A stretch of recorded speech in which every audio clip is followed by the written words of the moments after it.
Gold, trusted gold buyers. మీరు తాకట్టు పెట్టిన బంగారాన్ని విడిపించి ఈ రోజు ఉన్న మార్కెట్ ధరకు కొనబడను. అయిపోయాను కానీ తను మాత్రం తను అనుకున్నది సాధించింది, కానీ నేను మరి నా పరిస్థితి ఏంటి మేడం? మరి నేనేమైపోవాలి మేడం?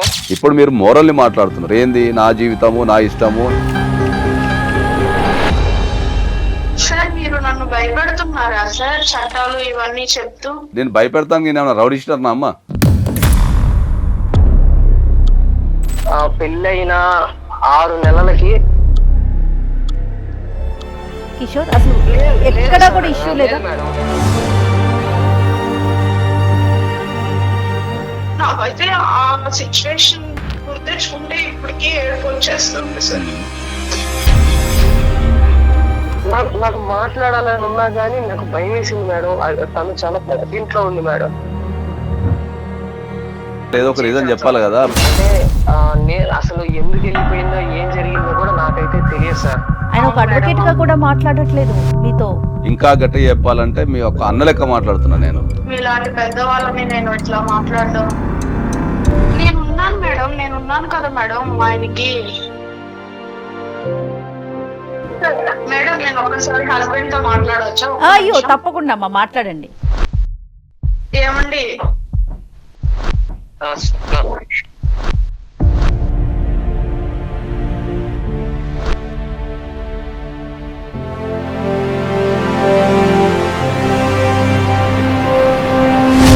వెల్కమ్ టు అందమైన ప్రయాణం.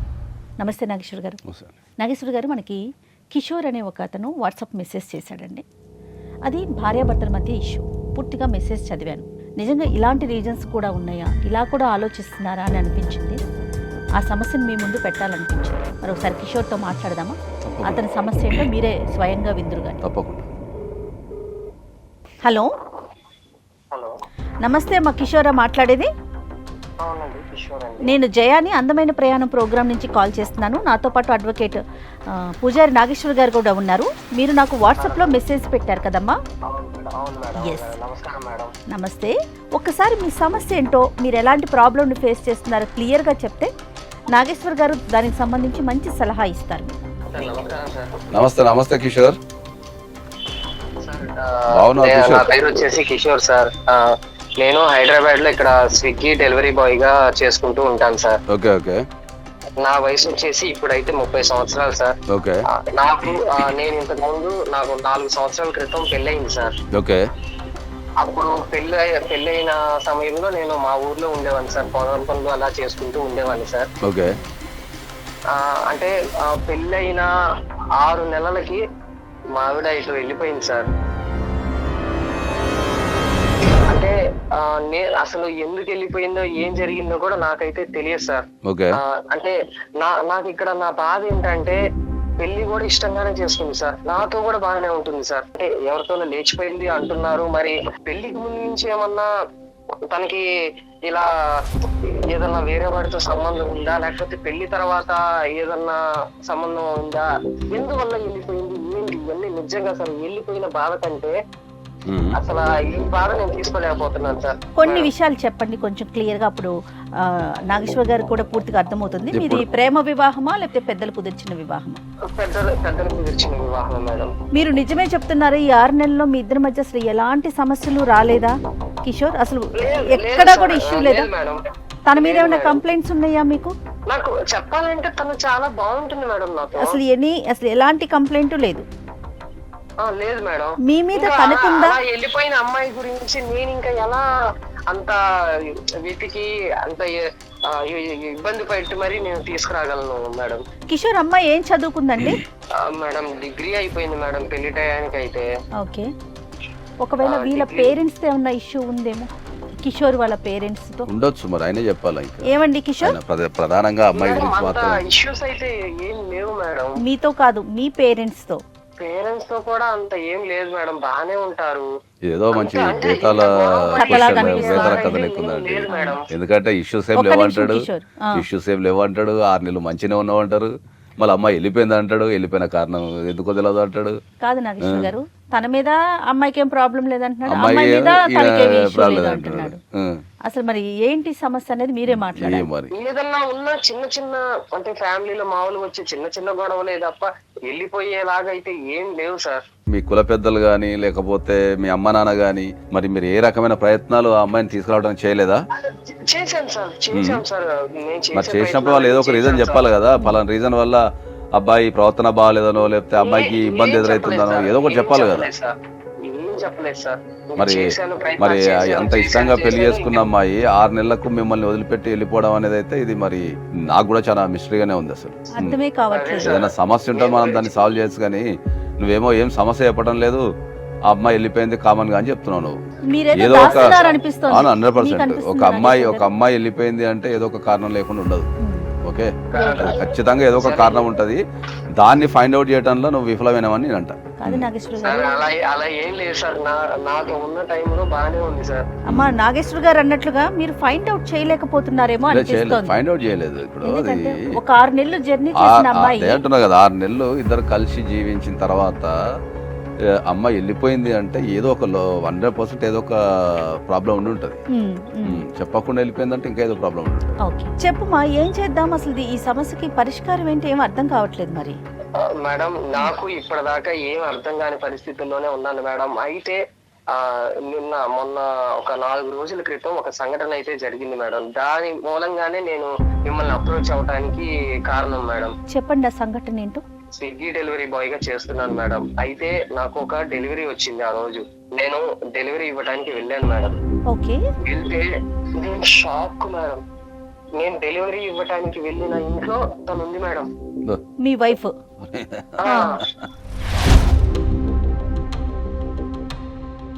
నేను ఎంతకాలం నుంచో వెతికాను, నాకు ఎక్కడ కనపడలేదు, అసలు ఏం లేదు. అలాంటిది నాకు అక్కడ తనను చూడంగానే నాకు కళ్ళల్లో నీళ్ళు తిరిగి మేడం. నాకు అసలు ఏం చేయాలో అర్థం కాలేదు. తర్వాత ఏం జరిగింది? నాకు మాట్లాడాలని ఉన్నా గానీ నాకు భయం వేసింది మేడం. తను చాలా పెద్ద ఇంట్లో ఉంది మేడం. తనతో ఎవరున్నారు ఏంటో ఏం తెలియదు మేడం. సో మొత్తానికైతే అడ్రస్ అయితే కనిపెట్టినాడు. మళ్ళీ ఏం మాట్లాడితే ఏం చేస్తారు, ఎలా రియాక్ట్ అవుతారు, మళ్ళీ తనతో ఎవరున్నారు ఏంటో ఇవన్నీ నా వల్ల కాలేదు మేడం. నాకు అందుకే ఏం చేయాలో అర్థం కాక ముందు అక్కడి నుంచి వచ్చేసాను మేడం. కిషోర్ గారు, మీరు స్టార్టింగ్ నుంచి ఎంతసేపు సెకండ్ వేనే మాట్లాడుతున్నారండి. నాకైతే నిజంగా చాలా ఇబ్బందిగా అనిపిస్తుంది మీ మాటలు. ఎవరున్నారో ఏం జరిగిందో అది కాదు కదా, తనకు అనిపించింది ఏమైంది అనేది ఆలోచించట్లేదు ఎంతసేపు. తన రియాక్షన్ ఎలా ఉంది మిమ్మల్ని చూసాక? అసలు లేదు మేడం, నన్ను తను చూడలేదు మేడం. నేను మాస్క్ పెట్టేసుకొని ఇట్లా హెల్మెట్ పెట్టుకొని అలా ఉన్నాను మేడం. నా కళ్ళు తప్ప తనకి ఏం కనిపించవు మేడం. తను గుర్తుపట్టలేదు మేడం. అయితే ఇంకా తన నెంబర్ కోసం నేను ఎలా అయినా తన నెంబర్ అన్నా తీసుకునే ప్రయత్నం ఉందా. నాకు తను బుక్ చేసింది కూడా, ఆర్డర్ చేసింది కూడా క్యాష్ ఆన్ డెలివరీ పెట్టారు మేడం. సో నేను తన ఫోన్ నెంబర్ కోసం అని చెప్పేసి నేను నా మామూలుగా నెంబర్ ఇచ్చేసి అట్లా తన నెంబర్ తీసుకున్నాను మేడం, అంటే పేమెంట్ చేయడం కోసం. ఆ నెంబర్ కి కాల్ చేశారా మరి? లేదు మేడం, నేను చేయలేదు మేడం. మీ చేత అప్రోచ్ అయ్యి మీ చేత మాట్లాడిద్దామని నేను మాట్లాడలేదు మేడం. రైట్, నాగేశ్వర గారిని అడుగుదాం మరి ఏం చేద్దామనేసి. ఏం చేద్దామంటారండి? మాట్లాడదాం ఒకసారి. సమస్యకు అసలు ఏముంది సమస్య అమ్మాయిది. మరి ఆయన సమస్యను మనం పరిష్కరించాలన్నా కూడా మనం ఖచ్చితంగా తెలవాలి కాబట్టి ఆ అమ్మాయితో మనం కాంటాక్ట్ చేయాల్సిందే కంపల్సరీ. ఓకే ఓకే కిషోర్, మరి ఒకసారి మీరు కాల్ చేస్తారా? భయంగా ఎందుకో టెన్షన్ గా ఉంది. కొంచెం మీరు చేయండి సార్, నేను నెంబర్ చెప్తాను. ఎందుకు భయం ఎందుకయ్యా? ఆమె నీ భార్య. ఆమె ఏమో సార్, నాకు తీసుకోలేకపోతున్నాను సార్. నాకు అంతా నేను మాట్లాడితే ఎలా మాట్లాడుతుందో ఏం మాట్లాడుతుందో అవన్నీ నాకు అసలు నా వల్ల కావట్లేదు సార్. మనం కలపడానికి ట్రై చేద్దాం ఒకసారి. మీరు నెంబర్ ఒకసారి ఆ టెక్స్ట్ పెట్టండి, మేము కలపడానికి ట్రై చేస్తాం. మేము కానీ చాలా మిస్టరీగా అనిపిస్తుంది కదా నాగేశ్వర గారు. సమస్య అంటూ తనంటూ ఏమీ చెప్పట్లేదు. మరి మీరు మాట్లాడితే మీకు అర్థమవుతుంది. మేడం పంపించాను మేడం. ఓకే, నేను కాల్ చేస్తాను. హలో హలో, స్వప్న గారండి మాట్లాడేది? అవునండి, ఎవరు మీరు మాట్లాడుతుంది? నమస్తే అండి, నేను ఐడ్రీమ్ మీడియా నుంచి మాట్లాడుతున్నాను. నా పేరు జయ. అందమైన ప్రయాణం ప్రోగ్రామ్ నుంచి కాల్ చేస్తున్నాను. చెప్పండి మేడం, మీకు నా నెంబర్ ఎక్కడి నుంచి వచ్చిందండి? ఆయన మీ హస్బెండ్ కిషోర్ మాకు వాట్సాప్లో మెసేజ్ చేశారండి. ఒక చిన్న సమస్య పరిష్కారం కోసం నాతో పాటు అడ్వకేట్ నాగేశ్వర్ గారు కూడా ఉన్నారు స్టూడియోలో. లేదు మేడం, నేను నా జీవితం ఏదో నేను బతుకుతున్నానండి, నా పేరెంట్స్ కి నా ఫ్యామిలీకి అందరికి దూరంగా.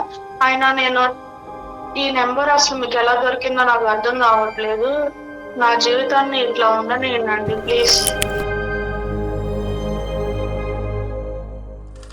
మీ జీవితాన్ని మేమేదో నవ్వులు పాలు చేసేసి నలుగురికి చెప్తానికి కాదమ్మా, దాన్ని సరిదిద్ది సక్రమంగా ముందుకు వెళ్ళాలని ఒక ఆలోచనతోనే మేము ఈ కార్యక్రమం చేస్తామన్నాము. 6 months మీ హస్బెండ్తో కలిసి ఉన్నారు, తర్వాత మీరు ఇంట్లో నుంచి వెళ్ళిపోయారు. గత 3 సంవత్సరాలు మేడం నాకు వద్దు, ఏమీ వద్దు మేడం, ప్లీజ్ నన్ను ఇలా బతకనియండి ప్లీజ్.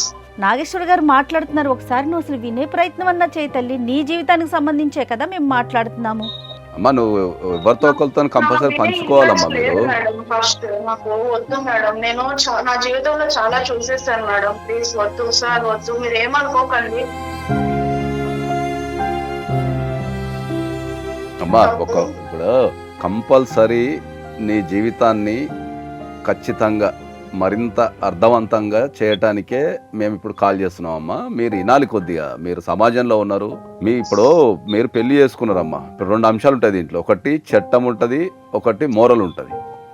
ఇప్పుడు మీరు మోరల్ని మాట్లాడుతున్నారు. ఏంది నా జీవితము నా ఇష్టము, నేను కష్టాలు పడ్డా నా జీవితాన్ని నేను గడిపేస్తున్నా అని చెప్పి మీరు చెప్తున్నారు, అది మోరల్. కానీ చట్టపరంగా మీరు ఒక వ్యక్తికి మీరు భార్య, మీరు పెళ్లి చేసుకున్నారు.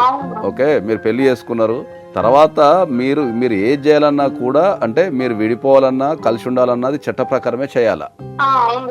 మరి మీరు చట్టాన్ని తప్పించుకుని ఎడిగిపోతారమ్మా. మోరల్గా అంటే మా దగ్గర నుంచి తప్పించుకోబోతారు. ఇప్పుడు మీ హస్బెండ్కి ఇన్ని రోజులు అంటే సరే, ఇన్ని రోజులు అంటే మీ అడ్రస్ దొరకలేదు, మీ ఫోన్ నెంబర్ దొరకలేదు కాబట్టి మీ హస్బెండ్ ఉన్నాడు. ఇప్పుడు మీ ఫోన్ నెంబర్ దొరికింది, మీ అడ్రస్ దొరికింది. మీరు ఒక విషయాన్ని ఎప్పుడైనా కూడా మీరు నేర్చుకోవాల్సింది ఏంటంటే ప్రపంచంలో ఏ సమస్యకైనా 100% పరిష్కారం ఉంటుంది. దాన్ని కూర్చొని మాట్లాడుకోవడం ద్వారా మనం సమస్యను పరిష్కరించుకుంటే మీ జీవితము ప్రశాంతంగా ఉంటుంది, సమాజం కూడా ప్రశాంతంగా ఉంటుంది. ఇప్పుడు మీరు మాట్లాడలేదు అనుకుందాం సపోజ్, తర్వాత ఏం చేస్తాం మేము, మీ హస్బెండ్ నుంచి మేము లీగల్ నోటీస్ మీకు పంపించాల్సి వస్తుంది, చట్టపరంగా మేము చర్యలు తీసుకోవాల్సి వస్తుంది. సార్ మీరు నన్ను భయపెడుతున్నారా సార్ చట్టాలు ఇవన్నీ చెప్తూ? ఎవరినైనా మనం ప్రేమతోనే మనం మాట్లాడి వాళ్ళని సమస్య అవన్నీ సాల్వ్ చేస్తాం తప్ప నేను భయపెడతాను. నేను రౌడీ షీటర్నా అమ్మ? నేను చదువుకున్న వ్యక్తిని, అడ్వకేట్ని. ఓకే, మీరు భయపెడుతున్నారంటే ఎట్లాగా చెప్పండి స్వప్న, మీ జీవితం గురించి కదా మేము మాట్లాడేది. ఇంకా గట్టిగా చెప్పాలంటే మీ ఒక అన్న లెక్క మాట్లాడుతున్నా నేను. చెప్పమ్మా, ఇష్యూ ఏముందమ్మా, అసలు ఏం జరిగిందో చెప్పండి. ఎంతంటే ఒక ఆడపిల్ల తీసుకోలేనిది కూడా తీసుకున్నంత బాధగా అంత నరకం అనుభవించాను సార్ నేను. ఏముందమ్మా చెప్పండి, ఒక్కసారి విందాం. నా డిగ్రీ ఇట్లా అయిపోయిందో లేదో పెళ్లి చేసేసారు. తర్వాత 6 months తర్వాత నాకు పెళ్లి అయింది, మంచిగా అంతా బానే ఉంది సార్. నా హస్బెండ్ కూడా మా పేరెంట్స్ మంచిగా ఎత్తికి తీసుకొచ్చారు. నా హస్బెండ్ నేను తప్పు అనట్లేదు సార్, చాలా మంచి వాళ్ళు, నన్ను బాగా చూసుకున్నారు. కాకపోతే ఏంటంటే సార్, నన్ను అర్థం చేసుకోలేదు అంతే. నా ఇష్టాలని గౌరవించలేదు ఆయన. అస్సలు ఏం చేయాలి అని ఆలోచించి, నాకు చదువు అంటే చాలా పిచ్చి సార్. నేను గవర్నమెంట్ జాబ్ చేయాలి. నేను మా అత్తయ్యతో ఒక రోజు మంచిగా, మా అత్తయ్య మంచి మూడ్ లో ఉండగా వెళ్ళి మాట్లాడాను. అత్తయ్య ఇలా నా డిగ్రీ అయిపోయింది, నేను బ్యాంక్ కి గవర్నమెంట్ జాబ్ కి అప్లై చేశాను, హాల్ టికెట్ వచ్చింది, ఇదిగోండి అని చూపించాను. చూపిస్తే ఏమన్నారు, ఏంటి నువ్వు జాబ్ చేయడం ఏంటి, ఇట్లా మాకు చెప్పుకోకుండా ఎందుకు అప్లై చేసావు, సిటీలోకి వెళ్ళి అన్ని చేసుకోవడం అవసరమా, ఇక్కడ బానే ఉంటుంది కదా, మంచిగా చూసుకుంటున్నాడు, నేను బాగా చూసుకుంటున్నాను కదా, వద్దు అనింది సార్. మంచిగానే చెప్పింది చిన్నగా. అయితే లేదు అత్తయ్య, నేను జాబ్ చేయాలని నా చిన్నప్పటి నుంచి నా డ్రీమ్ ఇది, నా గోల్స్ వేరే ఉండే, కానీ ఇట్లా అమ్మ నాన్న వాళ్ళ నేను పెళ్లి చేసుకోవాల్సి వచ్చింది. నేను ఎట్లాంటి తప్పు చేయను అత్తయ్య, నేను మంచిగా నిజాయితీగా చదువుకుంటాను, ఇట్లా జాబ్ చేస్తాను, ప్లీజ్ అత్తయ్య యాక్సెప్ట్ చేయండి, మీరే మీ కొడుకు చెప్పండి, ఎలాగోలా ఒప్పించండి అత్తయ్య అని మా అత్తయ్యని చాలా రిక్వెస్ట్ చేశాను సార్ నేను. రిక్వెస్ట్ చేస్తే మా అత్తయ్య ఇంకా ఈ అమ్మాయి వినేటట్లేదు అని నా డిగ్రీ సర్టిఫికేట్స్ తీసుకెళ్లి కాల్చడానికి ట్రై చేశారు సార్. అది అసలు ఎట్లా ఉందా సార్, నాకైతే ఆ సిచ్యువేషన్ గుర్తించుకుంటే ఇప్పటికీ ఏడుపు వచ్చేస్తుంది సార్. ఇప్పుడు ఫైనల్ గా కష్టపడి చదివాను సార్ అవి డిగ్రీ. ఒక్కరు నా ఫ్యామిలీలో అంటే నా ఫ్యామిలీ మా పేరెంట్స్ అర్థం చేసుకోలేదు సార్. ఇది నా అత్తయ్య మా ఆయన కూడా అర్థం చేసుకోలేదు. మీ పేరెంట్స్ మిమ్మల్ని అర్థం చేసుకున్నారమ్మా, చాలా బాగా అర్థం చేసుకున్నారు కాబట్టి స్వప్న అని పేరు పెట్టారు. ఎందుకంటే మీ మీ మీ స్వప్నం ఏదైతే ఉందో దాన్ని నిజం చేసుకోవాలి కాబట్టి మీ పేరు స్వప్న అని పెట్టారమ్మా. వాళ్ళు ఎప్పుడూ అర్థం చేసుకున్నారు కాబట్టి దే ఆర్ వెరీ పర్ఫెక్ట్. చెప్పమ్మా. అటు జాబా పేరెంట్స్ అంటే వీళ్ళెవరు నన్ను అర్థం చేసుకునేటట్లేరు. ఆ సర్టిఫికేట్స్ తీసేసుకుని నేను ఆ 6 months లోపల బయటకు వచ్చేసాను సార్. ఎవరికి చెప్పలేదు. అటు నా పేరెంట్స్ కి, ఇటు మా ఆయనకి, మా అత్తయ్యకి, ఎవ్వరికి, నా ఫ్రెండ్స్ కానీ ఎవ్వరికి చెప్పలేదు సార్. ఓకే, ఇప్పుడు ఏం చేస్తున్నారమ్మా మీరు? ఇప్పుడు ప్రస్తుతానికి బ్యాంక్ ఎంప్లాయ్ గా జాబ్ వచ్చింది సార్. నేను సాధించాలనుకున్నది నేను ఖచ్చితంగా సాధించాను. ఓకే, కానీ ప్రస్తుతానికి నేను ఇప్పుడు ఒంటరిగానే ఉంటున్నాను సార్. ఇక్కడ హైదరాబాద్ లో ఒక ఫ్లాట్ నాకు వచ్చిన జాబ్ డబ్బులతో ఒక ఫ్లాట్ కొనుక్కున్నాను. ఆ ఫ్లాట్ లో మంచిగా ఉంటున్నాను. స్వప్న ఏమనుకోవద్దమ్మా, మేము కిషోర్ దగ్గర నుంచే మీ నెంబర్ తీసుకున్నాము. మీతో మాట్లాడాలన్న ఉద్దేశంతో కిషోర్ కూడా లైన్ లో ఉన్నారు తల్లి. కిషోర్ ఒకసారి విన్నావుగా, తను చెప్పిందిగా మొత్తం విన్నారుగా. మరి ఇప్పుడు ఏమంటారు? స్వప్న కాదు, అసలు ఎలా అనిపించింది అలా ఒక్క మాట కూడా చెప్పకుండా? బానే ఉన్నాం కదా, ఒక్క మాట కూడా చెప్పకుండా అలా ఎలా వెళ్ళిపోవాలనిపించింది నీకు అసలు? నువ్వు అమ్మాయికి సపోర్ట్ చేయలేదు కదా అబ్బా. అమ్మాయి పెళ్ళైన తర్వాత ఆ అమ్మాయి 3 నెలల తర్వాత ఆమె కళల గురించి నీకు చెప్పాలని ప్రయత్నించినప్పుడు నువ్వు ఆ అమ్మాయికి నువ్వు సపోర్ట్ చేయలేదు, అర్థం చేసుకోలేదు. ఆ అమ్మాయి వద్దు అని మాత్రం చెప్పాను సార్. ఇట్లా సర్టిఫికేట్ తగలబడి కాల్ చేస్తున్న సంగతి అవన్నీ నాకు తెలియదు సార్. నాతో అయినా చెప్పొచ్చు కదా సార్. సరే, నేను పెళ్లి చేసుకున్న భార్య సార్. కొంతకాలం కాకపోతే కొంతకాలం అయినా నేను కన్విన్స్ చేసుకోవాలి, తననైనా కన్విన్స్ చేసేవాడిని. లేకపోతే నేనైనా కొంచెం టైం తీసుకుని నేనైనా కన్విన్స్ అవుతాను కదా సార్. ఇలా కన్విన్స్ అవుతావు కానీ ఇప్పుడు ఆ అమ్మాయి తను చాలా కష్టపడి సంపాదించుకున్న డిగ్రీ సర్టిఫికేట్లని కాల్చడానికి ప్రయత్నించడం అనేది చాలా తప్పు. కాబట్టి అమ్మాయి భయానందంలో గురైపోయింది అన్నట్టు. ఆ డిసిషన్ ఏం తీసుకోవాలని అర్థం కాలేదు. నాకు చెప్పాలి కదా సార్. చెప్పాలి అంటే ఆ అమ్మాయి నీకు చెప్పడానికి ప్రయత్నించడం మీరు సపోర్ట్ చేయలేదు. మీరు సపోర్ట్ చేయలేదు అమ్మాయికి. సార్ నేను కాదనట్లేదు సార్, తనకి ఇంట్రెస్ట్ ఉంది, జాబ్ చేయాలనుకుంటుంది, కాదనట్లేదు సార్. ఇంత పెద్ద డెసిషన్ తీసుకునేటప్పుడు నాతో మాట్లాడాలి అనిపించలేదా సార్? ఇది కిషోర్, ఇది మీరు అర్థం చేసుకోవాల్సిన విషయం ఏముంది అంటే, ప్రస్తుతం భారతదేశం ఎదుర్కొంటున్న అతిపెద్ద సమస్యలలో ఇది ఒకటి. మీరు చాలా మంది మగవాళ్ళు, చాలా మంది కుటుంబ సభ్యులు ఆడపిల్ల చదువుకొని మగవాళ్ళకు సమానంగా పనిచేస్తున్న ఈ సమాజంలో వాళ్ళని అర్థం చేసుకోకుండా, వాళ్ళని సపోర్ట్ చేయకుండా, వాళ్ళని రకరకాల ఇబ్బందులకు గురి చేస్తున్నారు. చాలా ఇప్పుడు నా దగ్గరకు వచ్చే చాలా కేసులలో ఒక అమ్మాయి ఎదుర్కొంటున్న అతిపెద్ద సమస్య ఇది. ఎందుకంటే వాళ్ళు చెప్పుకోవడానికి లేక, వాళ్ళకి సపోర్ట్ లేక, వాళ్ళు తీసుకున్న డిసిషన్ కూడా మనందరం తప్పుగా అర్థం చేసేసుకొని వాళ్ళ మీద అబాండాలు వేస్తున్నాం. ఎందుకు అంటే ఏంటంటే మీకు అర్థమయ్యే భాషలో చెప్పాలంటే ఏంటంటే, ఇప్పుడు ఉన్న అమ్మాయిలు ఎవరైనా సరే మగవాళ్ళతోని సమానంగా చదువుకుంటున్నారు, మగవాళ్ళతోని సమానంగా పనిచేస్తున్నారు. తల్లిదండ్రులు ఇప్పుడు ఆ అమ్మాయిని చదివించడానికి రకరకాల కోర్సులు అవుతున్నారు. కొందరు డాక్టర్స్ అవుతున్నారు, కొందరు పైలట్స్ అవుతున్నారు, పెద్ద పెద్ద కోర్సులు అవుతున్నారు. చాలా మంది అది మీరు చెప్పిన సపోజ్ చేసి లోన్లు తీసుకొని చదివించడమే కాక భారతదేశంలో వాళ్ళకి శక్తికి మించి పెళ్లిళ్ళు కూడా చేస్తారు. ఓకే, చదివించడం అంతా ఒక ఎత్తు, చదివించడం అంతా ఒక ఎత్తు. చదివించిన తర్వాత మళ్ళీ వాళ్ళని గౌరవంగా మళ్ళీ పంపించాలి అంటే మళ్ళీ వీళ్ళు సంపాదించిందంతా సప్పో చేసి నగలు కొని, బట్టలు కొని, వాళ్ళకి గ్రాండ్గా పెళ్లి చేసి పంపించే క్రమంలో కూడా డబ్బు ఖర్చు అవుతుంది. ఖర్చు అయిన తర్వాత ఆడపిల్ల మానసిక పరిస్థితి ఎట్లుంటుంది ఏంటంటే, అరే నా తల్లిదండ్రులు నన్ను ఇంత కష్టపడి సంపాదించారు కదా, కష్టపడి చదివించారు కదా, లేకపోతే నాకు ఇంత కష్టపడి పెళ్లి చేశారు కాబట్టి, తను కష్టపడి సంపాదిస్తుంది కాబట్టి ఎంతో కొంత బ్యాక్ ఇవ్వాలి పేరెంట్స్కి. అది ఈ కారణం ఏదైనా కావచ్చు. అప్పు ఉండొచ్చు, ఎడ్యుకేషన్ లోన్ ఉండొచ్చు, లేకపోతే ఇంట్లో ఇంకా చదువుతున్న పిల్లలు ఉండొచ్చు. ఇప్పుడు ఈ అమ్మాయి కేసులో కూడా ఇద్దరు చెల్లెళ్ళు ఉండరు. ఓకే, వాళ్ళ పెళ్లిళ్ళు చేయాల్సిన బాధ్యత ఉండొచ్చు. ఓకే, లేకపోతే ఆరోగ్య పరిస్థితులు బాగుండకపోవచ్చు తల్లిదండ్రులది.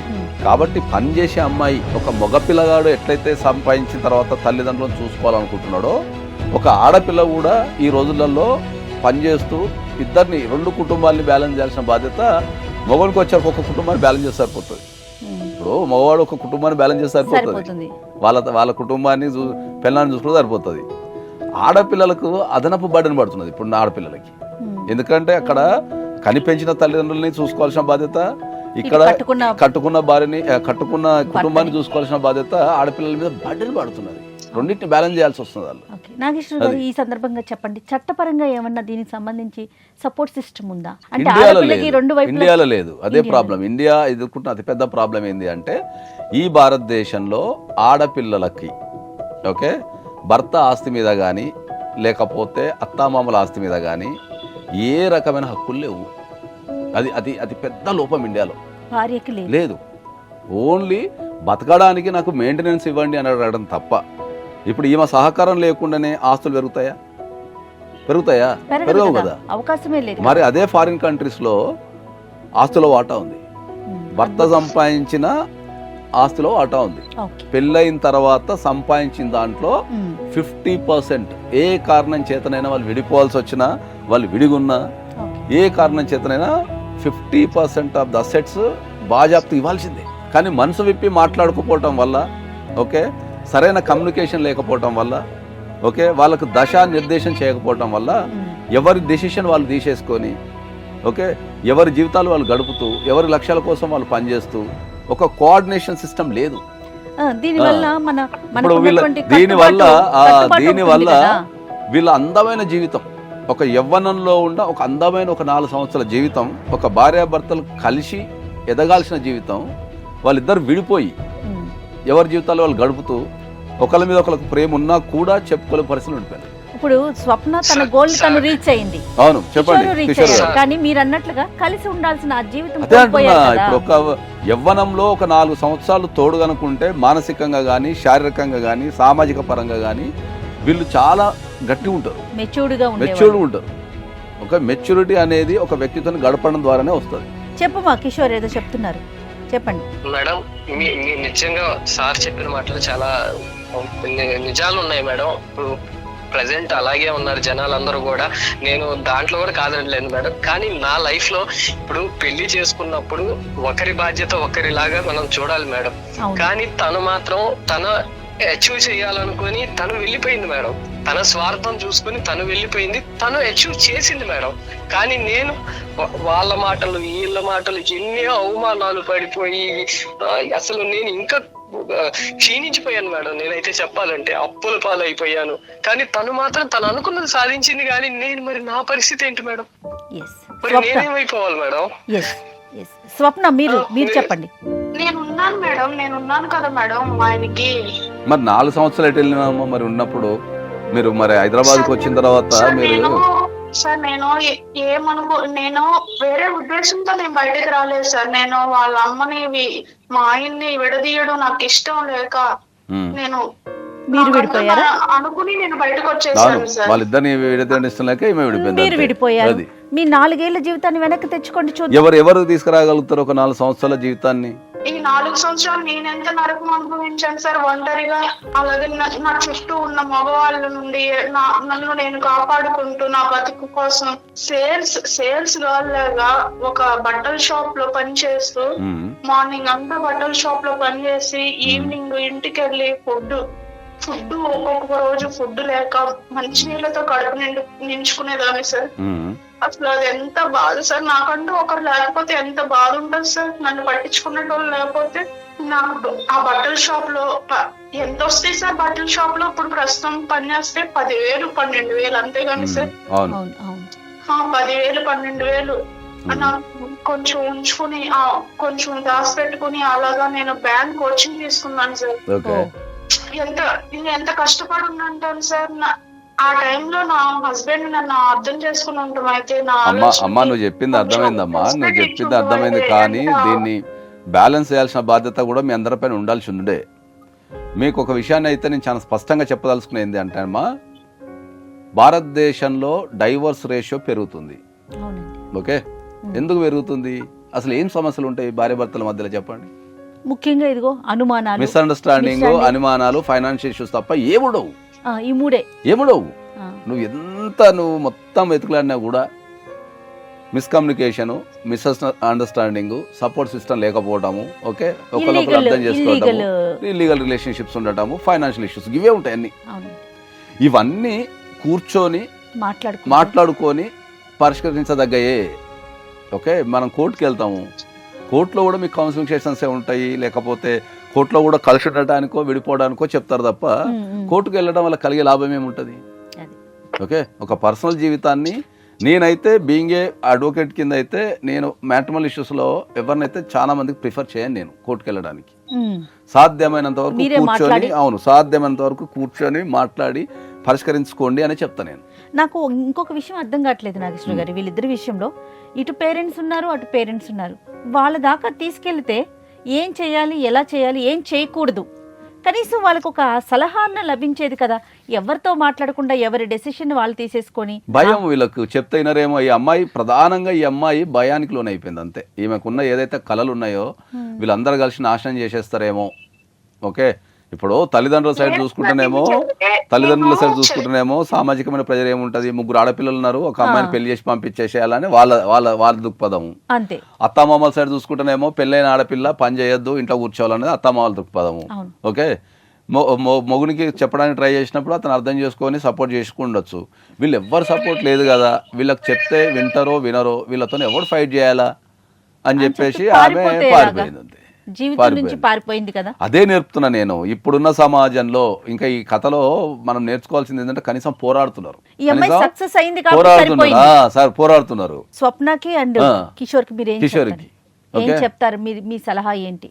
వాళ్ళిద్దరు సింకుల్నే ఉన్నారు, మిస్కమ్యూనికేషన్ అనేది లేదు అంతే. సింకుల్నే ఉన్నారు కదా. ఇప్పుడు ఎందుకు అనిపిస్తాం లేదు? ఈ అమ్మాయి కూడా ఇప్పుడు ఇక కష్టపడి వచ్చి ఇప్పుడు జాబ్ చేసి ఇల్లు కొనుక్కొని మంచిగా సెట్ అయిపోయింది. ఈ అమ్మాయి కూడా ఎవరితో రిలేషన్షిప్ లో లేదు, భర్త కోసం వెయిట్ చేస్తున్నది.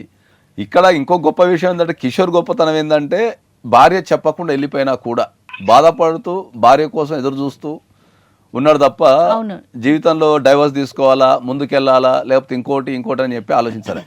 ఇద్దరు విషయం సంతోషించదగ్గ కానీ వీళ్ళకి వచ్చిన సమస్యని పరిష్కరించడానికి మెకానిజం లేకపోయింది. అర్థమైందా? ఇప్పుడు ఇదే విషయము, ఇదే స్వప్న ఈ డిసిషన్ తీసుకునే ముందు, ఇంట్లో నుంచి పారిపోవాలనే ఒక డిసిషన్ తీసుకునే ముందు గనక మనలాంటి వాళ్ళకి కాల్ చేసి ఉంటే, ఓకే, మనలాంటి వాళ్ళకి కాల్ చేసి ఉంటే వాళ్ళ తల్లిదండ్రులను కూర్చోబెట్టుకొని కౌన్సిలింగ్ ఇచ్చేటోళ్ళం, అత్తామామలను కూర్చోబెట్టుకొని కౌన్సిలింగ్ ఇచ్చేటోళ్ళం, భార్యాభర్తలను కూర్చోబెట్టుకొని కౌన్సిలింగ్ ఇచ్చి ఈ అందమైన జీవితాన్ని వాళ్ళని మరింత అందంగా చేసేటోళ్ళం. మరి స్వప్న అండి కిషోర్ ఏం చేయమని అమ్మా విన్నారా? కిషోర్ వింటున్నారా? మరి ఇప్పటికైనా స్వప్న గారు మీ హస్బెండ్ ని మీరు కలిసి జీవించే అవకాశం ఉందా? మా హస్బెండ్ ఇంత బాధపడ్డారు కదా మేడం, ఇంత కష్టపడ్డారు కదా.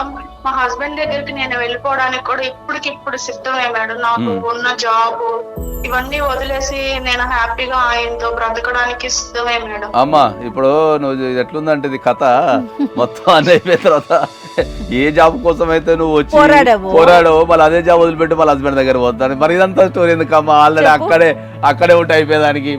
ఇప్పుడు ఇన్ని రోజులకి నీకు నీ ఉద్యోగం కూడా వద్దని ఎట్లా అంటున్నావు తల్లి? అట్లా కాదమ్మా. మీ హస్బెండ్ మీరు నాకు తెలిసి మీరిద్దరు హైదరాబాద్ లో ఉన్నట్టున్నారు. ఒకసారి మీరిద్దరు వచ్చి ఒకసారి ఆఫీస్ లో కలవండి. ఆఫీస్ లో కలిస్తే కిషోర్ ఒపీనియన్ ఉంది. ఆయన ఆల్రెడీ వాళ్ళ ఆవిడ కోసం ఎదురు చూస్తూనే ఉన్నాడు ఆల్రెడీ.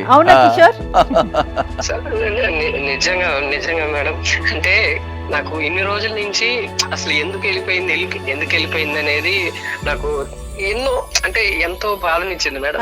రకరకాల అనుమానాలు నా మైండ్ లో తిరుగుతున్న 100 క్వశ్చన్లకి ఆన్సర్ అయితే దొరికింది మేడం. నాకు ఎందుకంటే నాకు నిజంగా నాకు చాలా నిజం చెప్పాలని చాలా హ్యాపీగా ఉంది మేడం. నాకు నేను అనుకోలేదు మేడం. అంటే నాకు మేబీ ఇది ముందే మాట్లాడి ఉంటే వేరేలాగా ఉండేదేమో, కానీ ఇక్కడ దాకా వచ్చి నాకు నిజంగా చాలా రిలీఫ్ ఉంది మేడం. నాకు ఇప్పటి వరకు కూడా ఎంతో మంది ఎన్ని మాటలు అన్నా గానీ హెల్త్ ప్రాబ్లమ్స్ వచ్చి అన్ని అప్పులు అయ్యి అంత ఇబ్బందులు పడుతున్నా గానీ నాకు అసలు ఎందుకు వెళ్ళిపోయింది అనే ఆ క్వశ్చన్ నిద్ర కూడా పట్టేది కాదు మేడం అసలు. అలాంటిది ఇప్పుడు నాకు నిజంగా చాలా, అంటే పాపం తను కూడా ఒంటరిగా ఎంత ఇబ్బంది పడుతుంది. కంపల్సరీ జయ గారికి ప్రత్యేకమైన మీ ఇద్దరు జీవితాంతం జయ గారికి మీరు రుణపడి ఉండాలి. ఎందుకు అంటే ఏంటంటే సమాజంలో మంచిని పెంపొందించాలి, కుటుంబాలన్నీ మంచి వాతావరణంలో పెరగాలి, పిల్లలు మంచి వాతావరణంలో పెరగాలని జయ గారి ఈ ప్రోగ్రామ్ని డిజైన్ చేయడం జరిగింది. మీలాంటి ఎక్స్పర్ట్స్ ఉండబట్టే కదండి. చెప్పమ్మా. సార్ ఇప్పుడు నేను ఏమనుకుంటున్నానంటే మేడం, మా హస్బెండ్ ఒప్పుకుంటే మేమిద్దరం కలిసి మంచిగా మా అప్పులు తీర్చుకుంటాం మేడం. అందరినీ ఒప్పించుకుని మా లైఫ్ మళ్ళీ మంచిగా లైఫ్ ట్రీట్ చేద్దాం అని అనుకుంటున్నాను మేడం నా సైడ్ నుంచి. కిషోర్ తప్పకుండా అమ్మా, తప్పకుండా. మంచి ఆలోచన. ఒక్క విషయం ఏంటంటే ఫస్ట్ మీరిద్దరు కలిసి మాట్లాడుకోండి, మీరిద్దరు కలిసి ఒక అవగాహనకు రండి. వచ్చిన తర్వాత ఇద్దరు కలిసి మీ పేరెంట్స్ ఇద్దరితోనే మాట్లాడుకొని ఒక అందమైన జీవితాన్ని గడపండి.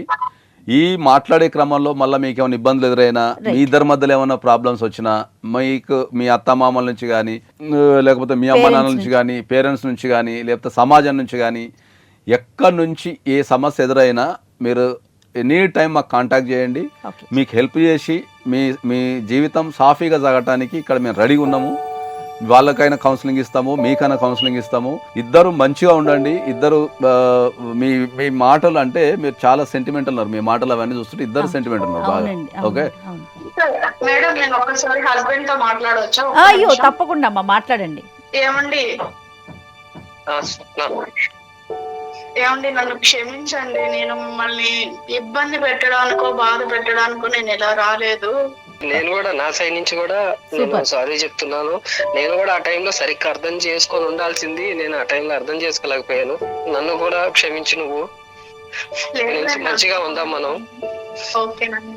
ఒక అందమైన ప్రయాణాన్ని కొత్తగా స్టార్ట్ చేయండి. ఓకే సార్ మేడం, మీకు కూడా ఇద్దరికి నిజంగా చాలా థ్యాంక్ యూ. అసలు మీరు లేకపోయింటే ఈ కన్ఫ్యూజన్స్ అన్ని ఇలాగే ఉండిపోయి మేమిద్దరం దూరంగానే ఉండిపోయే వాళ్ళమేమో. మీ వల్లే మేము కలిసాం. తప్పకుండా మంచిగా ఉండండి, ఆనందమైన జీవితాన్ని గడపండి. ఏ రకమైన ఇబ్బంది అయినా కాల్ చేయండి. ఓకేనమ్మా? థ్యాంక్ యూ అమ్మా. Thank you Kishore. Right right అమ్మా, thank you. Thank you so much అండి. Thanks a lot. ఇంకొక ఇష్యూతో మళ్ళీ కలుద్దాం. నమస్తే.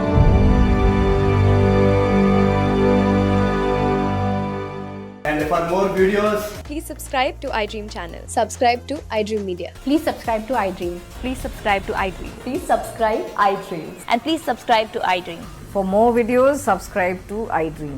please like, share and subscribe to the channel. Congratulations, iDream. Subscribe to iDream. Subscribe to iDream. So subscribe to iDream Media. iDream ki iDream team andarki huge congratulations. Please subscribe iDream Media. Please subscribe to iDream. Subscribe iDream. Please subscribe to iDream. iDream అంటే నా కళల channel subscribe చేసుకున్న నోరు తిరుగుతలేదు.